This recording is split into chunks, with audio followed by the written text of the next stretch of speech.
नमस्कार, मैं शंभू कुमार सिंह और आप देख रहे हैं नेशनल दस्तक। खबर वही सबसे बड़ा मुद्दा है, युद्ध का। इस युद्ध ने पूरी दुनिया को अपनी चपेट में ले लिया है और भारत में भी तेल और गैस की किल्लत हो रही है और दुनिया में हो रही है। इससे कोई नहीं बच सकता और इस पर आप सरकार पर भी ठीकरा नहीं फोड़ सकते हैं, क्योंकि वो एक इंटरनेशनल फेनोमिनन है, एक अंतर्राष्ट्रीय घटना है जिसको सरकार पहले से भांप नहीं पाई। इसका आरोप आप लगा सकते हैं कि तमाम इंटेलिजेंसिया था, हमारे एनएसए थे, लेकिन इसके चपेट में पूरी दुनिया है। किसी को अंदाजा नहीं था कि युद्ध इतना भयानक हो जाएगा। मैं इस पर ही बात करूंगा। अमेरिका के तुलसी गबार्ड ने कहा है कि ऐसे ऐसे पाकिस्तान हो, रूस, चीन, नॉर्थ कोरिया, इनके पास ऐसे ऐसे मिसाइल्स हैं जो अमेरिका तक हमला कर सकते हैं। इस पर भी हम लोग बातचीत करेंगे। अगर मेरी आवाज मिल रही है तो आप हमें कमेंट करके भी बता सकते हैं। युद्ध का आज 20 दिन खत्म हुआ। 20वें दिन के बाद यह तय हो गया है कि युद्ध और भयानक होगा और बड़ा होने जा रहा है। अमेरिका जो है वो इस युद्ध में मान के चल रहा था कि 4-5 दिनों में खत्म हो जाएगा, लेकिन अब दुनिया को तेल और गैस की किल्लत झेलनी पड़ रही है और इसके पीछे आप हमें कमेंट करके बताइए कि असली जिम्मेदार कौन है। दरअसल ईरान अपनी संप्रभुता, अपनी विश्वसनीयता के लिए लड़ रहा है, वो अपने देश के लिए लड़ रहा है। ऐसे में सवाल तो पैदा होता है कि आखिर वो क्या करे, वो कैसे नहीं इस युद्ध से कैसे भाग जाए। उस पर खतरा है। उसने पहले ही कहा था कि हम खुद को बचाने की लड़ाई लड़ रहे हैं, ईरान ने कहा था। ईरान के बारे में अभी खुलासा हो रहा है कि ईरान ने यह तय कर लिया था कि हम अपना एटॉमिक प्लान जो है वो रोक देंगे। लेकिन सवाल यह भी उठता है कि अमेरिका कैसे तय कर सकता है कि कौन परमाणु बम बनाएगा और कौन परमाणु बम नहीं बनाएगा। अगर पहले कहा गया था कि परमाणु बम का दुरुपयोग नहीं होना चाहिए, उसका इस्तेमाल नहीं होना चाहिए। परमाणु बम का इस्तेमाल भी अमेरिका ने किया है। अमेरिका के सीनेटर का एक बड़े जो वहां के सीनेटर हैं, उनका कहना है कि डोनाल्ड ट्रंप सबसे बेवकूफ और जिद्दी राष्ट्रपति साबित हुए हैं। यहां तक कहना है कि पिछले 40-50 सालों में अमेरिका ने लगभग 4 करोड़ लोगों की हत्या की है, चाहे वो वियतनाम का युद्ध हो, इराक का युद्ध हो, चाहे वो सीरिया का युद्ध हो, चाहे वो अफगानिस्तान का युद्ध हो, चाहे लीबिया का युद्ध हो। इटली के एक पत्रकार ने तो यहां तक कहा कि जहां जहां अमेरिका लोकतंत्र लाने के लिए हमला करता है वहां वहां उसको तेल का कुआं मिलता है। तो क्या अमेरिका दूसरे देशों के संपत्ति पर कब्जा करके विश्व गुरु बना हुआ है, सुपर पावर बना हुआ है? और क्या ये सब कुछ अब खत्म होता दिख रहा है? बिल्कुल आपको जानकर हैरानी होगी कि इस युद्ध में अमेरिका की वो हालत हो गई है जिसकी आप कल्पना नहीं कर सकते हैं। अमेरिका का पूरा जो इकोनॉमिक सिस्टम है वो क्रैश हो रहा है, उसका शेयर मार्केट क्रैश हो रहा है और ये युद्ध उस पर इतना ज्यादा भारी पड़ रहा है जिसकी आप कल्पना नहीं कर सकते हैं। आप सोच रहे होंगे कि हमला तो ईरान पर भी हो रहा है। बिल्कुल आप सही कह रहे हैं, लेकिन ईरान के पास खोने के लिए कुछ नहीं है। पिछले 40-45 सालों से लगातार ईरान प्रतिबंध झेल रहा था। वो तेल नहीं बेच सकता था, उसके पास सिर्फ रूस और चीन थे जिसको वो तेल बेच सकता था। भारत भी ईरान से तेल खरीदता था, रूस से भी तेल खरीदता था, लेकिन अमेरिका को यह पसंद नहीं था और अमेरिका ने इसको बंद करवा दिया। वेनेजुएला के राष्ट्रपति को भी अमेरिका ने इसलिए उठाया क्योंकि उसके देश के तेल पर कब्जा करना था। तो 21वीं सदी में अगर कोई दुनिया का सबसे बड़ा तानाशाह दिखता है तो वो अमेरिका दिखता है। भारत के लोगों को उसने हथकड़ी लगा के भेजा। दुनिया के तमाम देशों पर वो कहता था कि हम जैसे कहेंगे वैसे बिजनेस करना पड़ेगा, टैरिफ लगाना पड़ेगा। तो यकीन मानिए अमेरिका को डोनाल्ड ट्रंप ने कंगाल बना दिया है, बदनाम हो गया अमेरिका अलग। और वो जो विश्व गुरु वाली छवि थी उसकी, और दुनिया में सबसे बड़ा हथियारों का जो सौदागर वाली उसकी छवि थी, वो छवि लगभग तार तार हो गई है और वो बर्बादी के कगार पर है। ईरान इस युद्ध में हीरो की तरह उभरा है। 19 की रात और 20 की अर्ली सुबह उसने 11 देशों पर हमला किया। 11 देशों पर मैं कह रहा हूं, और वो हमला इतना खतरनाक था जिसकी आप कल्पना नहीं कर सकते हैं। ईरान ने साफ साफ कहा है कि अगर हमारे तेल रिफाइनरी पर हमला करोगे तो हम भी तुम्हारे तेल रिफाइनरी पर हमला करेंगे। अब आप कहेंगे कि अमेरिका इजराइल हमला कर रहा है तो अमेरिका इजराइल पर हमला करे। सच्चाई है कि अमेरिका इजराइल उस पर हमला जो कर रहा है वो कर रहा है खाड़ी देशों से। तो जो खाड़ी देश उसको अपना मदद कर रहे हैं या उसको अपना हवाई पट्टी दे रहे हैं, उन खाड़ी देशों को चुन चुन कर ईरान निशाना बना रहा है। आखिर वो बचने के लिए कुछ तो करेगा। आप दुबई में बैठकर हमला करेंगे, कतर में बैठकर हमला करेंगे, जॉर्डन में बैठ के हमला करेंगे, अमीरात में हमला करेंगे तो ईरान क्या करेगा? आप अगर नहीं चाहते हैं युद्ध तो आप अमेरिका को मना कीजिए कि भैया आप अपने देश से हमला करो। अमेरिका की अब वो हैसियत नहीं रही कि वो रोज अमेरिका से उड़ान भर के ईरान पर हमला करेगा और जाएगा। इजराइल की वो हैसियत नहीं रही कि अब वो अपने देश से हमला करेगा। ईरान की राजधानी तेल अवीव को ईरान ने निपटा दिया है, उसके बंदरगाह खत्म हो गए, हाइफा, उसकी राजधानी तेल अवीव में अब कोई एयरपोर्ट काम नहीं कर रहा है। तो सवाल है कि जो खाड़ी देश के देश हैं वो क्यों अमेरिका को अपने उनके जहाज में तेल डाल रहे हैं, उनको उड़ने की इजाजत दे रहे हैं, उनको अपना एयर स्पेस दे रहे हैं, जबकि यूरोप के देश नहीं दे रहे हैं। स्विट्जरलैंड ने मना कर दिया, फ्रांस ने मना कर दिया, इंग्लैंड ने मना कर दिया, स्पेन ने पहले ही मना कर दिया, जर्मनी ने मना कर दिया। इन तमाम देशों ने कहा कि हम आपकी कोई मदद नहीं कर सकते, हम इस युद्ध में शामिल नहीं होंगे। तो खाड़ी देशों की क्या मजबूरी? आखिर खाड़ी देश ईरान के खिलाफ अपने अड्डों का इस्तेमाल क्यों होने दे रहे हैं? क्या वो अभी भी अमेरिकी दबाव में है? तो इस युद्ध में अमेरिका और इजराइल की वो हालत है जिसकी आप कल्पना नहीं कर सकते। और अभी तो सिर्फ 20 दिन हुए हैं। ईरान कह रहा है कि हम इस युद्ध को कम से कम 10 साल तक चला सकते हैं। इससे पहले अमेरिका की मदद से इराक ने हमला किया था ईरान पर, तब भी 8 साल लंबा युद्ध चला था और बाद में इराक को वापस होना पड़ा था। अमेरिका तो अफगानिस्तान से नहीं जीत पाया और वहां तालिबान को सत्ता सौंपकर वो निकल गया। ईरान से कैसे जीत पाएगा? दरअसल ये पूरी कोशिश थी कि जैसे सीरिया में उसने सत्ता परिवर्तन किया और अपने पपेट को बैठाया, जैसे इराक में अमेरिकी पपेट राज कर रहे और तेलों पर कब्जा कर लिया। अमेरिका की कोशिश थी कि खाड़ी देश तो उसके कंट्रोल में है ही। अब तक अमेरिका खाड़ी देशों को कहता था कि हम आपको सुरक्षा दे रहे हैं, हमारे रिफाइनरी काम करेंगे, तेल का कुआं आपका लेकिन तेल निकालेंगे हम, बेचने का काम आपका लेकिन उसका पेमेंट डॉलर में होगा।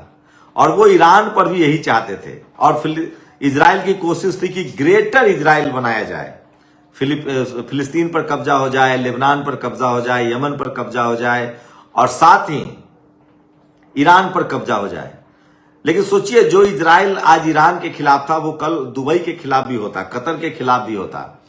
एक जो परसेप्शन बना हुआ था कि ईरान नहीं, अमेरिका को नहीं हराया जा सकता है, इजराइल को नहीं हराया जा सकता है, ये परसेप्शन इस युद्ध ने पूरी तरह से तोड़ दिया है। और दुनिया में एक बार फिर से हथियारों की एक रेस लगेगी। लेकिन इस बार लोग हथियार अमेरिका से तो नहीं खरीदेंगे। अमेरिका के हथियार महंगे हैं और बेमतलब साबित हुए हैं। ईरान ने सस्ते हथियारों का इस्तेमाल करके जिस तरह से कहर बरपाया है वो दुनिया देखकर अचंभित है, दुनिया दंग है। चाहे वो ईरान के मिसाइल्स हों, चाहे ईरान के ड्रोन्स हों, और अमेरिका का सबसे आधुनिक वायु रक्षा प्रणाली पानी भर रहा है। कहा गया था कि उसके पास F-22 रैप्टर फाइटर प्लेन है जो रडार को पहले ही जाम हटा देता है। ऐसा कुछ नहीं हो पाया। अमेरिका के फाइटर प्लेन गिर रहे हैं, अमेरिका के सैनिक मारे जा रहे हैं, अमेरिका के रैप्टर मारे जा रहे हैं, अमेरिका के फ्यूल जो प्लेन्स है वो क्रैश हो रहे हैं। तो ये स्थिति है। और मिला जुला के ईरान ने गजब की ताकत दिखाई है। और जिस तरह का हमला ईरान पर होता है, ईरान ठीक उसी तरह का जवाब देता है। सबसे पहले ईरान के रिफाइनरी को उड़ाया गया। ईरान ने बदले में खाड़ी देशों के रिफाइनरी उड़ा दी, क्योंकि जिस देश से ईरान पर हमला हुआ था उस देश पर ईरान ने हमला किया। अगर ईरान खाड़ी देशों के सैनिक अड्डों पर हमला नहीं करता, आज जेडी बख्शी कह रहे थे नेशनल चैनल पर बैठ के कि ईरान क्या करेगा, जवाब तो देगा। तो खाड़ी देशों में बैठकर अमेरिका हमला कर रहा था और उसे लगा था कि ईरान हम पर हमला ही नहीं कर सकता क्योंकि वो खाड़ी देश पर हमला माना जाएगा। लेकिन मुझे लगता है कि खाड़ी देश भी कहीं ना कहीं इस बात से सहमत है और वो अमेरिका को दिखाने के लिए बैठक जरूर कर रहे हैं, लेकिन अब तक ये तय नहीं हुआ है कि वो ईरान पर हमला करेंगे कि नहीं। लेकिन अगर वो हमला भी करते हैं ईरान पर, तो ईरान की इतनी मुकम्मल तैयारी है, 2.5 लाख मिसाइल है। अगर वो 1-1 लाख मिसाइल भी छोड़ता है तो बहुत गजब हो जाएगा। अभी तो मुश्किल से 20 दिन हुए हैं। मुश्किल से अमूमन वो 1000 मिसाइल भी डाला होगा तो 20,000 मिसाइल चलाए हैं। उसके पास 500 ड्रोन पैदा करने की रोज की क्षमता है। तो ये युद्ध 21वीं सदी का युद्ध है, भयानक युद्ध है। इसका साइड इफेक्ट पूरी दुनिया पर होगा। आप कल्पना नहीं, ईरान तैयारी कर चुका है कि हमारे साथ जैसा सुलूक करेंगे हम वैसा ही हमला करेंगे, और जैसे ही खाड़ी देश अमेरिका के रास्ते बंद कर देंगे तो अमेरिका हमला ही नहीं कर पाएगा। अमेरिका से रोज उड़ के आना और खाड़ी ईरान पर हमला करना संभव नहीं है। यूरोप के देश भी अमेरिका के साथ तैयार नहीं है, क्योंकि ईरान के पास जो मिसाइल है, अगर इंग्लैंड अपना एयरबेस देता है तो वहां भी हमला कर सकता है, जर्मनी देगा तो वहां भी हमला होगा, और उन देशों को ज्यादा नुकसान होगा, क्योंकि यह साफ हो गया है कि अमेरिका के पास अब कोई ऐसी सुविधा नहीं है जिससे यह तय हो जाए कि हम ईरान के सारे मिसाइल्स को इंटरसेप्ट करेंगे। ऐसी अब कोई तकनीक नहीं बच गई है। आप ईरान के मिसाइल्स को नहीं रोक सकते हैं। जो थार्ड, जो सबसे बड़ा इंटरसेप्टर था, वो नाकाम है, और ये बड़ा डर है अमेरिका को, और इसलिए खाड़ी देशों की बेचैनी बढ़ रही है। पहले खाड़ी देशों को लगता था कि अमेरिका को कौन हराएगा, उसके पास इंटरसेप्टर है। खाड़ी देशों को बचाने के लिए मिसाइल से सारे वायु रक्षा प्रणाली लगाए गए थे, और वो काम ही नहीं कर रहे हैं। साउथ कोरिया से भी वहां शिफ्ट किया गया थार्ड। तो जो वियतनाम की सुरक्षा, अमेरिका दुनिया भर के देशों को अपना पंचायती करता था, कहता था कि साउथ कोरिया की सुरक्षा नॉर्थ कोरिया से कर रहे हैं, खाड़ी देशों की सुरक्षा हम कर रहे हैं, वियतनाम की सुरक्षा चीन से कर रहे हैं, और वो अपनी सुरक्षा नहीं कर पा रहा। भारत के लिहाज से देखिए, भारत का व्यापार, अभी सोचिए कि अमेरिका की वजह से आज गैस और तेल की किल्लत अगर होगी तो होगी, और हमारा रूस से तेल आ रहा था, सस्ता तेल आ रहा था, ईरान से सस्ता तेल आ रहा था, अमेरिका चौधरी बन रहा था बाबू साहब कि हम भैया हम तेल नहीं खरीदने देंगे आपको, बाबू बन रहे थे बड़े, और टैरिफ लगा दिया 50%, अब 18% का हमसे निर्यात करो। सब धरा का धरा रह गया है। ये युद्ध अगर आप इस लिहाज से कहें तो अमेरिका को सबक सिखाने के लिहाज से तो बहुत जरूरी था, नहीं तो डोनाल्ड ट्रंप पागल हो गया था। जिस देश को मानो वो उलूल जुलूल दिन भर बोलता था, अब उसकी आवाज नहीं निकल रही है। अमेरिका में विरोध प्रदर्शन शुरू हो गया है। अमेरिकियों को अब चिंता सताने लगी है। आज खुद एक तुलसी गवाड़ जो भारतीय मूल की हैं, वो इंटेलिजेंस में है, प्रमुख है इंटेलिजेंस के, उन्होंने कहा है कि कई देशों के पास ऐसे मिसाइल है जो अमेरिका पर आके गिर सकता है। रूस के पास, चीन के, पाकिस्तान के पास भी है, ऐसा कहना है उनका, या ये लोग बना रहे हैं। और नॉर्थ कोरिया तो बाकायदा तैयार है, वो तो कहता है कि हमसे लड़ो। हो सकता है इस युद्ध में नॉर्थ कोरिया, अभी की स्थिति है कि ईरान के साथ 3 देश और शामिल हो गए हैं। लेबनान के लड़ाके हिजबुल्ला, यमन के लड़ाके हुती, और आगे और जैसे स्ट्रीट होर्मुज है जिससे एशिया में तेल आता है, एक ऐसा ही रास्ता है जो यमन के इलाके में आता है जिससे यूरोप जाता है। मंदेब कुछ नाम है उसका, अल मंदेब।